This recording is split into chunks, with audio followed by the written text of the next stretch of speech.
Olá, eu sou CG e eu estou aqui para falar de um tema que, digamos assim, eu coloco ele como uma aula especial.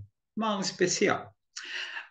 Sempre que a gente pensa em redação, a gente pensa que redação é necessariamente conversa para um professor de língua portuguesa. Mas e se a sua redação tiver dentro dela uma série de conceitos que precisam ser trabalhados por professores de outras matérias? Não é difícil de pensar que, por exemplo, história seja acionada, que as artes sejam acionadas, e, e se eu falar que a biologia pode ser acionada de uma maneira interessantíssima. Bom, hoje então estamos aqui para falar um pouquinho sobre o papel da biologia, mais especificamente das temáticas ambientais dentro das redações do Enem. Sim, meus queridos, está na hora de falar de redação de Enem, está na hora de falar de argumentação para as redações de Enem. Estamos aqui para bater um papo sobre esse tema. É... E a primeira coisa que a gente precisa pensar é que a redação do Enem, obviamente, principalmente por ser feita por uma instituição do governo federal, ela tem alguns critérios para a escolha dessas redações. Muita gente acha que a escolha do tema das redações de Enem são feitas de forma aleatória. E a questão é que não, principalmente de uns anos para cá. Um, eu lembro, por exemplo, eu prestei um dos primeiros Enem. Sim, meus amores, eu sou velho, já sou uma kakura, bicha velha. E eu me lembro que lá atrás, as questões sobre a redação do Enem, elas eram assim, temáticas muito novas, geralmente baseadas em vários textos, com vários formatos. Eu me lembro que tinha tipo música, tirinhas em quadrinhos, estatísticas, enfim. E à medida que os anos foram passando, a redação do Enem foi ganhando uma outra cara, onde, como todo mundo falaria sobre aquele assunto, escolher um determinado tema para a redação do Enem poderia significar que um certo assunto que até então não se falava sobre passaria a ser falado. E é aí que muda-se o perfil da prova e passa a ter a redação do Enem com aquele perfil de debate sobre temáticas sociais relevantes e importantes. Hoje a gente vai falar sobre os temas que o Enem já teve sobre meio ambiente e qual é a real chance de cair questões sobre temáticas ambientais dentro da sua redação. Bom, para isso eu fiz uma pesquisa, um histórico de todos os Enems, desde 1998, para que a gente pudesse hoje falar, meu Deus, quantas redações já falamos e quantas delas foram sobre meio ambiente. Bom, vamos a elas. Tenho aqui esse listão gigante aqui. E a primeira coisa que eu posso dizer para vocês é que, mano, faz muito tempo, mas muito tempo de verdade, que a redação do Enem não tem um foco direto em questões ambientais. Na verdade, a última vez que a gente teve uma redação em que o tema foi especificamente um tema de meio ambiente foi aqui, ó, em 2008. Aliás, daqui a pouco já aviso, a gente vai dar uma olhada no tema da redação de 2008, tá? Era um tema que falava sobre a preservação da floresta amazônica, né? Profundamente relevante, profundamente relevante. Ela vai falar sobre a questão da, por exemplo, em 2008, o tema lá, a proposta de redação vinha com um texto falando sobre rios voadores. Olha que coisa. Para quem não sabe, né, a ideia do que é um rio voador, ele é nada mais, nada menos do que um grande conglomerado de água que evapora das florestas, né, pela transpiração que as plantas têm, e eles vão ajudar a compor a umidade atmosférica e tem um poder muito grande sobre a composição das chuvas. Né? Literalmente, as chuvas que caem na região sudeste e sul do Brasil são a água, ela vem da transpiração das plantas amazônicas. Então, forma-se literalmente um rio pelo ar um rio voador, né? E lá atrás já se falava sobre isso na redação de 2008, o que a gente olha então para essa redação e fala assim: nossa, como era uma pesquisa visionária, né? Imagine, vou colocar na redação um tema tão novo. E isso aqui traz para a gente uma outra coisa importante para a gente falar. Se eu tenho um tema muito visionário, ou um tema que, por exemplo, em 2008 ninguém falava sobre rios voadores, imagina. Eu sou professor desde 2002, 2001. Eu não me lembro de ouvir falar de rios voadores em aulas, em questões de vestibulares, antes de 2012, 2014. Antes disso não se falava sobre esse tema. Nos últimos tempos se fala muito, por exemplo, quando em 2019 teve aquela queimada, né, em conjunto, Amazônia, Pantanal, Cerrado, né, que foi chamado de Dia do Fogo. Lá começou-se a falar muito sobre a questão dos rios voadores, principalmente quando teve aquele fatídico dia em agosto, não sei se foi de 2019 ou 2020, em que o céu ficou, em São Paulo, ficou absolutamente preto, coberto pela fuligem dessas queimadas sem fiscalização, e veio um período enorme de seca para o estado de São Paulo e para a região, prejudicando absurdamente a agricultura aqui, né? E isso começou a se falar, vamos falar sobre rios voadores, vamos falar sobre rios voadores por conta disso. Antes de 2008, só em 2001 nós tivemos um outro tema de redação sobre meio ambiente. Aqui era uma temática mais ampla, né? Mas é porque, exatamente porque ainda não tinha tido aquele boom de o tema da redação do Enem vira tema de rodas de conversa pelo Brasil inteiro. Na verdade, acho que o primeiro tema de redação que ganhou assim grande mídia, que foi falado muito a respeito e ali teve esse crescente, foi a partir ali de 2004, ali a partir de 2005, quando a gente começa a ter um crescente de comentários sobre as temáticas de redação, tá? Mas o boom de verdade mesmo foi acontecer muitos anos depois, tá? Eu sou capaz de dizer que foi só a partir de 2014, com a temática da redação sobre publicidade infantil, né?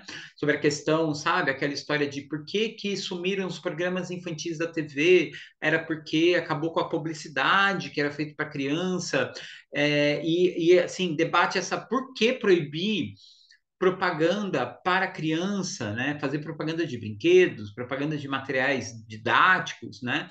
E aquela redação do Enem tocou, né, no assunto TV, tocou no assunto mídias.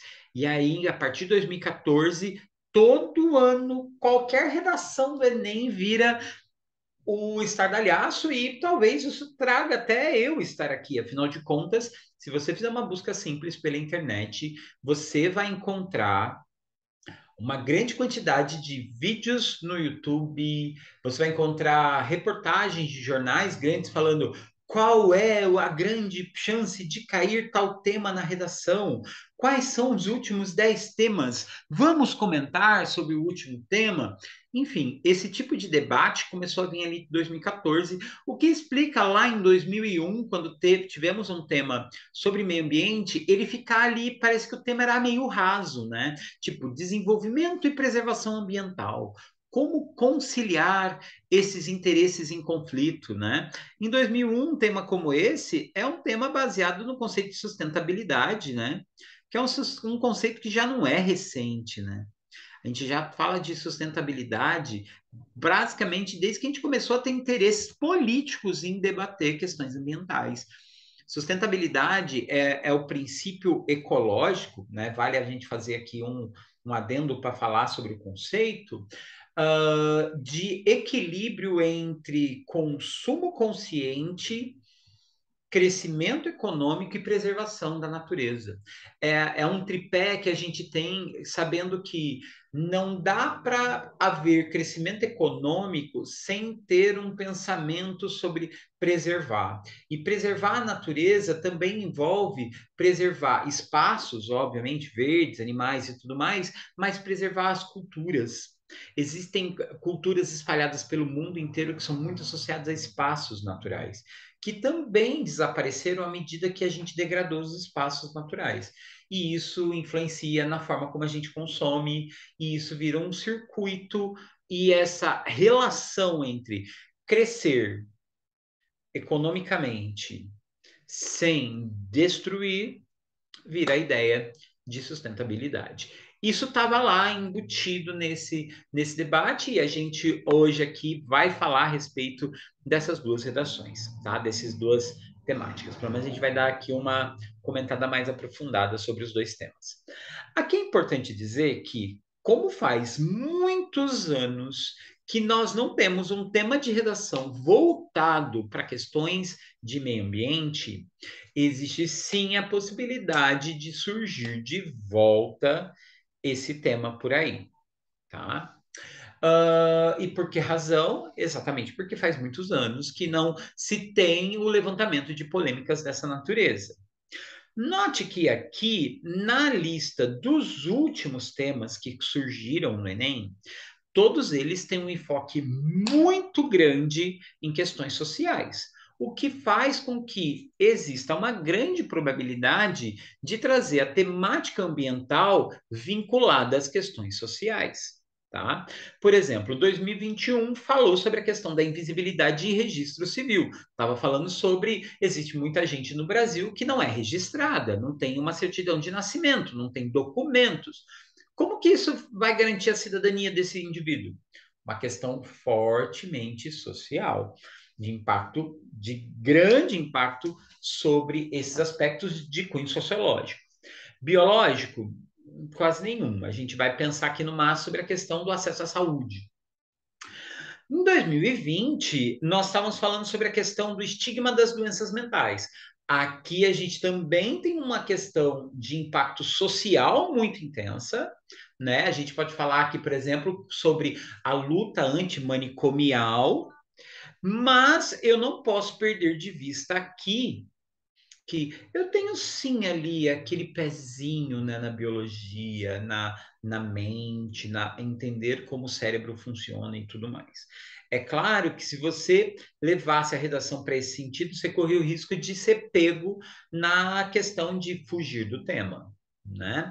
Mas ele estava ali namorando com a biologia, digamos assim, bem suave.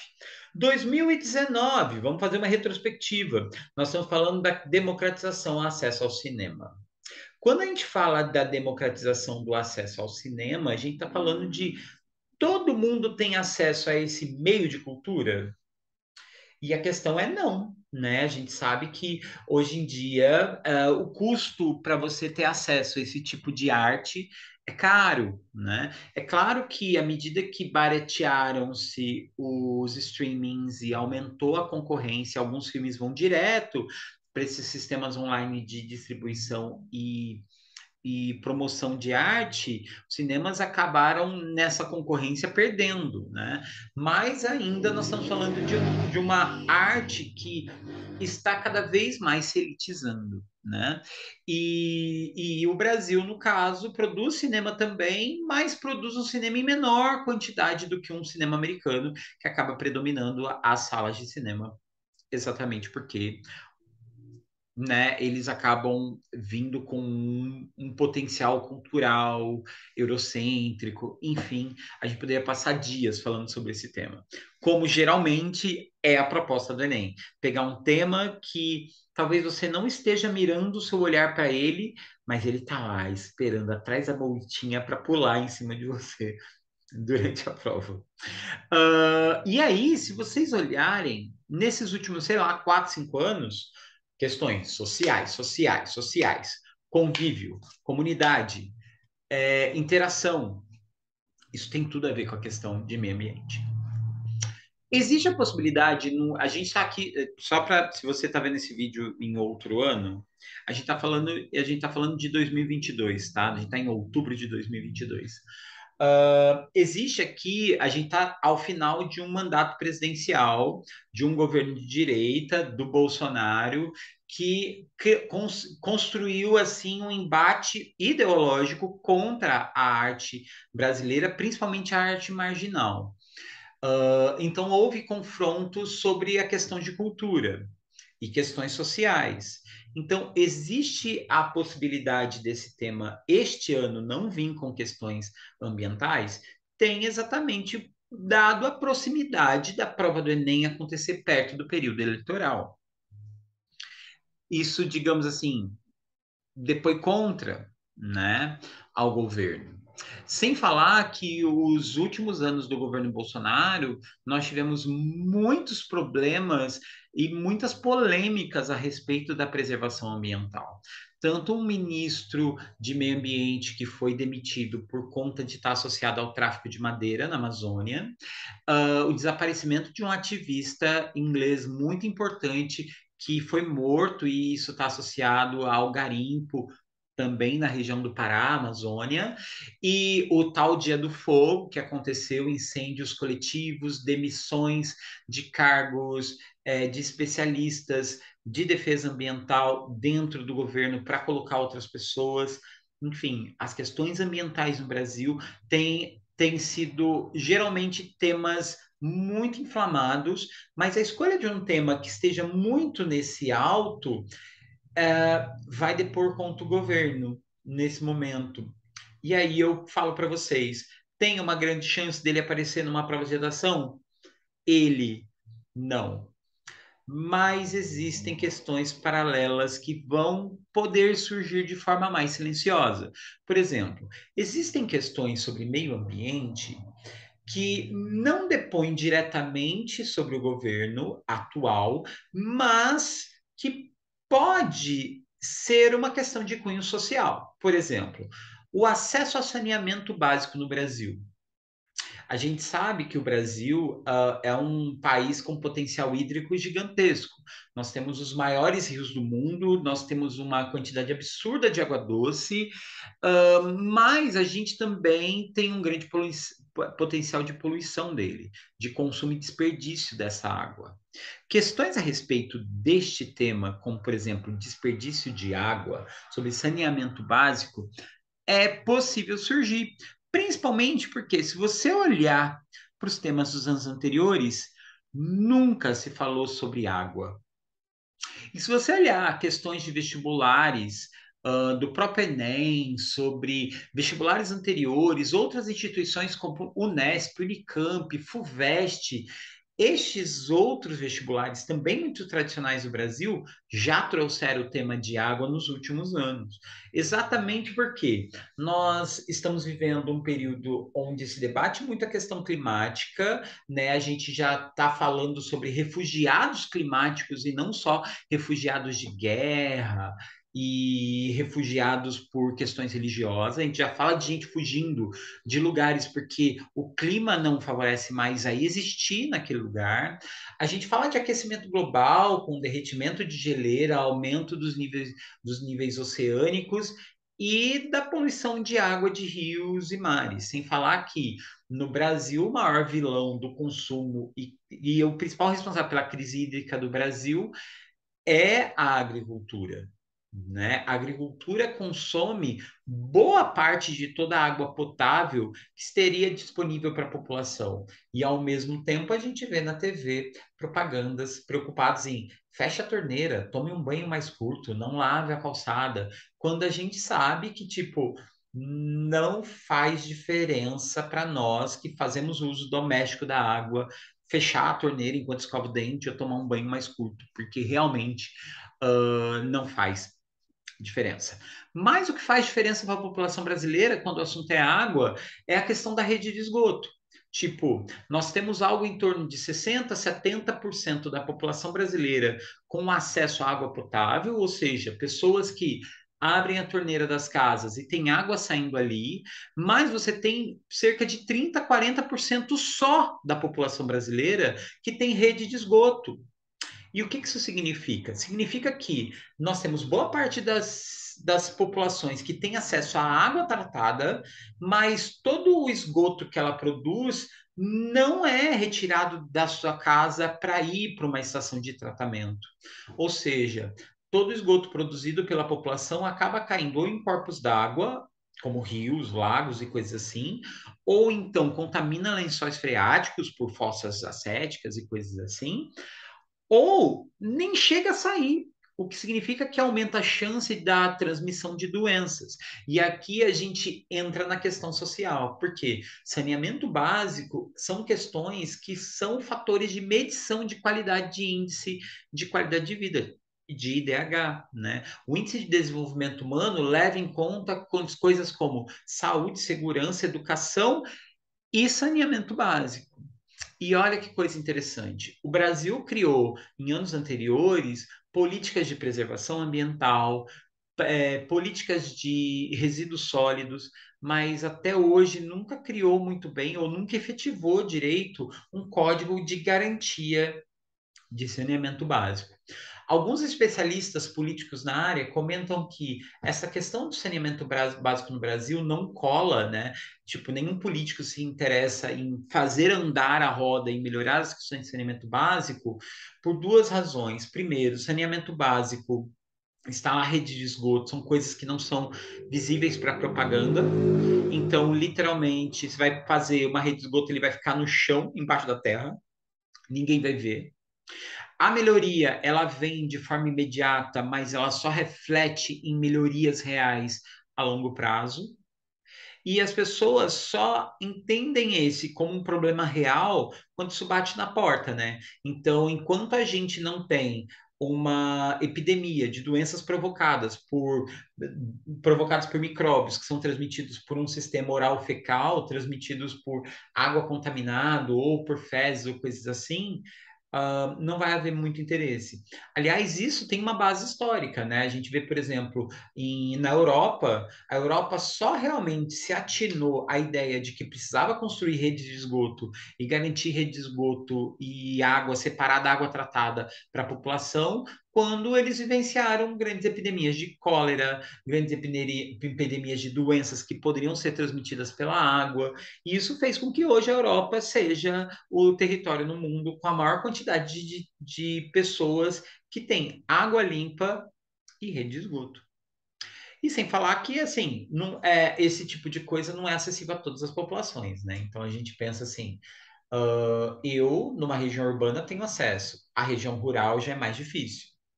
Numa comunidade, numa favela, menos ainda, porque as pessoas não são donas nem do terreno onde elas moram.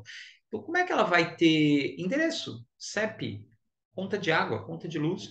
Às vezes você tem ali uma população que até gostaria de pagar suas contas, né? Tem até condições de pagar a conta de água, luz e tudo mais, mas ela é invisível, né, para os espaços políticos, porque elas estão num terreno que, na maioria das vezes são invadidas ou então são dominadas por milícias e tudo mais, o que dificultaria o acesso à instalação desses sistemas. Ou seja, estou botando aqui a ideia de que, se vier um tema ambiental, ele pode vir mais casado com temas de saúde, ele pode vir mais casado com a temática água e saúde pública do que necessariamente com salvem as baleias, preservem as florestas e coisas desse tipo. Tá? Eu quero que vocês fiquem atentos a esse fato. Temáticas a respeito de saúde também vêm acontecendo com alguma frequência, né? Nós tivemos aí, ó, questões sobre saúde mental em 2020, nós falamos sobre a questão de saúde dos surdos em 2017, a gente falou sobre lei seca em 2013, a gente falou também sobre, ainda sobre questão de saúde, tá? Teve mais uma aqui. Participação social, não. Não, eu acho que esses três temas aqui são os mais importantes e são mais recorrentes sobre saúde do que meio ambiente. o que não implica que as duas possam vir juntas. Tá? É claro que a gente precisa ter em vista que a redação do Enem ela não tem o caráter expositivo que a maioria das dissertações exige. Você conclui ela trazendo uma intervenção, uma proposta de intervenção. Aliás, esse aqui é um dos principais motivos pela qual o brasileiro não consegue grandes notas no Enem. Porque, assim, o brasileiro não tem dificuldade para elaborar o texto, para desenvolver a ideia, mas ele tem dificuldade para fechar a ideia. E a redação do Enem, ela passa pelo princípio de que você tem que apontar o problema, mas principalmente propor a solução. Mesmo que seja uma solução utópica, do tipo assim, a gente deveria garantir cinema gratuito para todas as pessoas na população para que elas possam ter acesso ao cinema. A gente sabe que isso é utópico, isso é imaginário, isso é mais fictício do que possível realidade. Mas é uma proposta de intervenção, de alteração daquela realidade doente. E isso é uma questão que vem com muita força nas redações. A redação vem sempre com uma proposta de sugerindo uma sociedade doente. Você vai desenvolver aquela ideia de problema para depois trazer ali o último parágrafo como uma possível solução. E aquela história, ela não pode ser muito superficial, exatamente para não parecer que você foi superficial no seu texto todo. Então, ela precisa aprender ali um conceito mais profundo, mais trabalhado. Muita gente, inclusive muitos professores de redação, sugerem que quando você pega o tema de uma redação para o Enem, quando você vai fazer o que a gente chama de brainstorming, né, que é aquela história de pôr no papel todas as ideias que vão surgindo ali, você pensar primeiramente em como intervir, propor a solução antes de começar a detalhar os problemas. Então, talvez valha a pena para a gente trabalhar questões de redação, quando você pega o tema, pensar primeiro em como solucionar o problema, para depois descrever esse problema com mais profundidade. Beleza? Bom, vamos comentar um pouquinho sobre as tais provas que eu falei, né, de 2008 e de 2021. Aqui eu trago a proposta de 2008.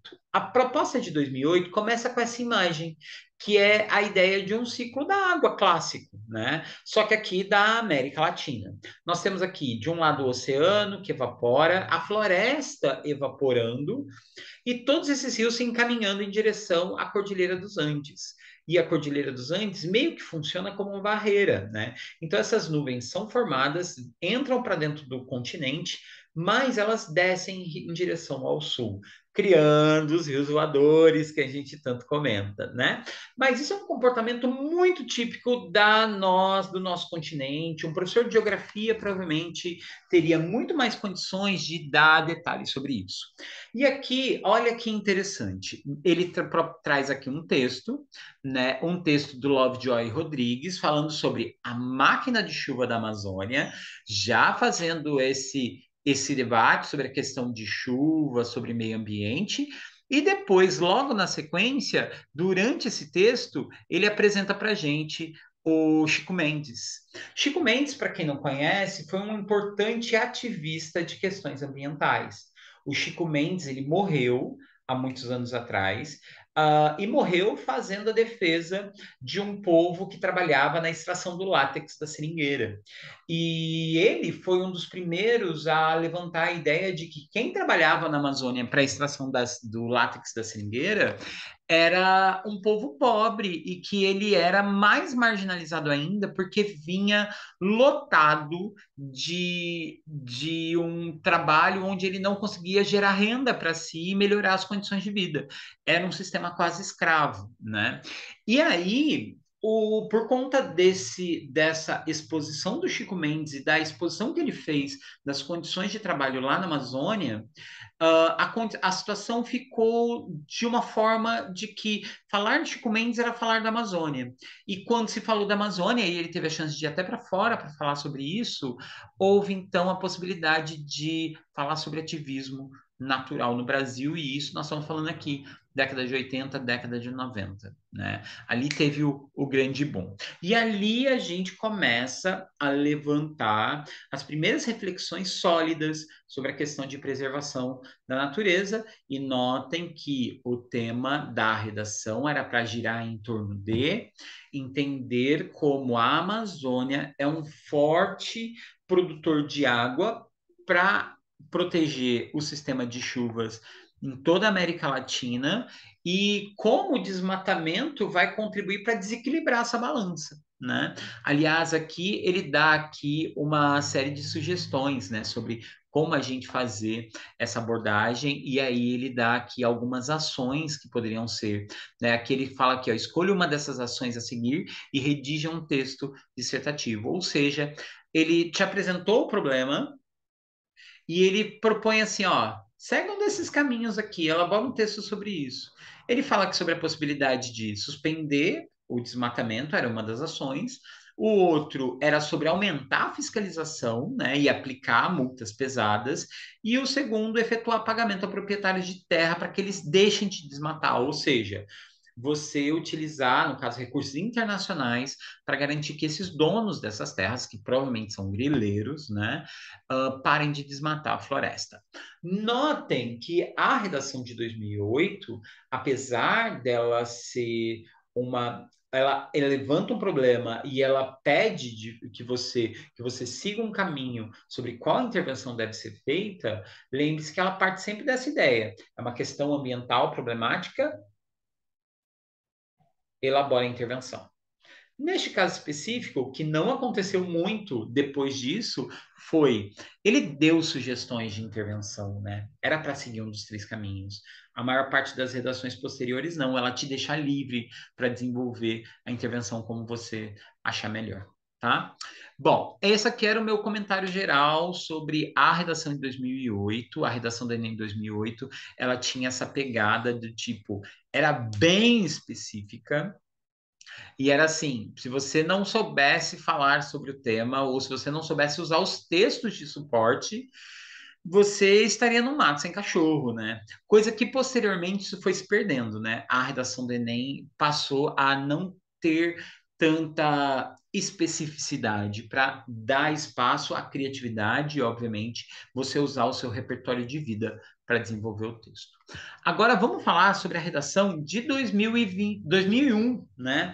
Que foi a outra sobre questão ambiental. Aqui, como eu disse, como ela foi muito lá atrás, ela tinha essa preocupação de apresentar um monte de textos de suporte com caras diferentes. Então, por exemplo, ele já traz aqui uma tirinha, né?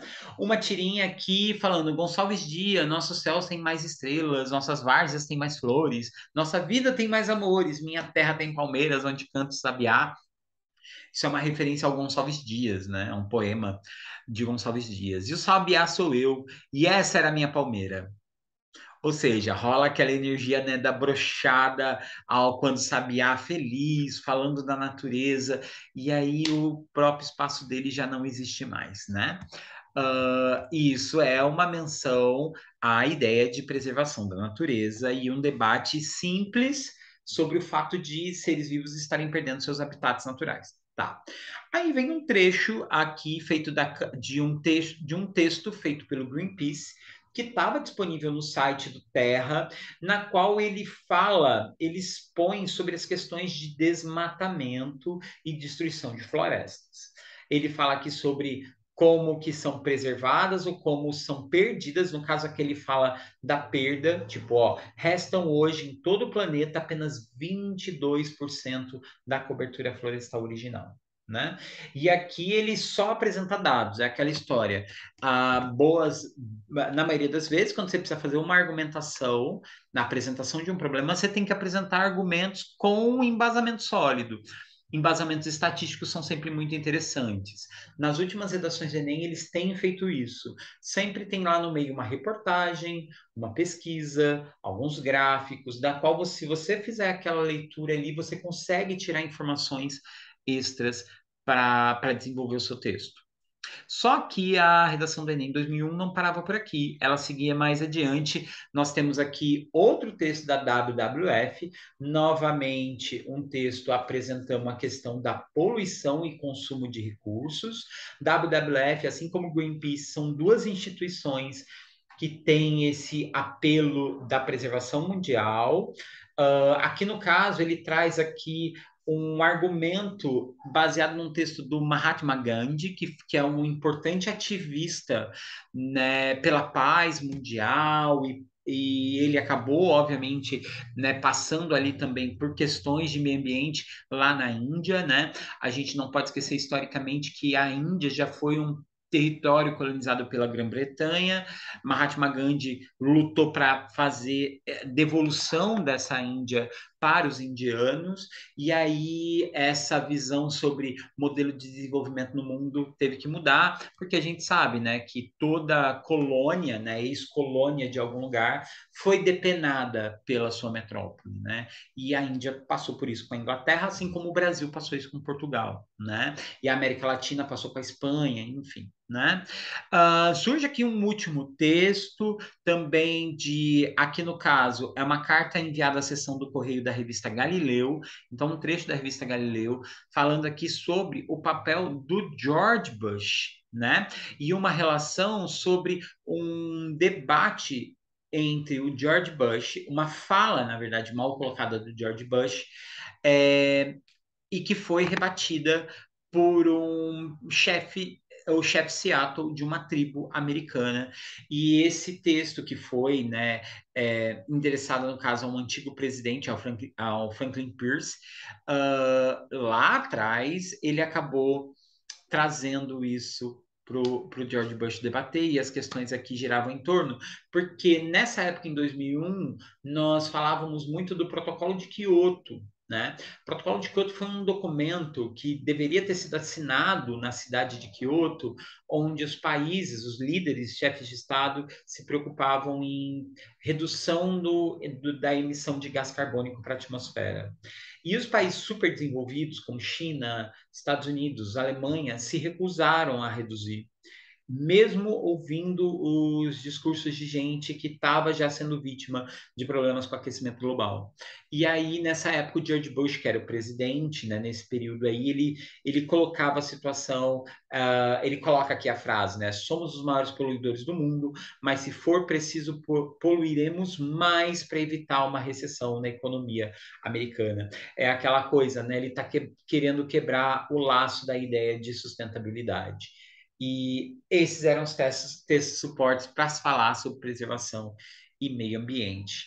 E essa era a exigência da redação, né? Aqui, lembrando, toda a redação do Enem, ela vem ali com aqueles tópicos, se preocupando que tem que ter um número mínimo de linhas, essa redação tem que ser feita a caneta, ele não pode ser verso, ele não pode ser narrativa, é uma dissertação, tem que ter uma intervenção, e aqui, no caso, o tema era como conciliar os interesses, né? Tanto econômico quanto a questão ambiental. Você tinha que ficar preso a esse tema e não viajar muito. Bom, meus queridos, eu espero que vocês tenham gostado dessa nossa conversa hoje, dessa nossa aulinha aqui falando sobre temáticas de vestibular, Enem e questões ambientais. Voltaremos daqui a alguns dias para conversar sobre redações do Enem, provavelmente falando sobre como a saúde pública entra dentro das questões do Enem e provavelmente questões ambientais também, porque aqui a gente obviamente não falou sobre tudo, a gente falou basicamente sobre a questão floresta, preservação e água e saneamento básico. Então a gente ainda tem muita coisa mesmo para falar, né? Eu fico então por aqui. Eu sou o CG, eu sou biólogo, eu sou botânico e eu estava aqui para tirar suas dúvidas e, obviamente, apresentar aqui a opinião de alguém que tem muitos anos aí preparando alunos para o vestibular e garantindo que alguns consigam o realizado sonho de atingir aquela faculdade que sonha tanto. Bom, eu fico por aqui. Um beijão para vocês, se cuidem, tchau!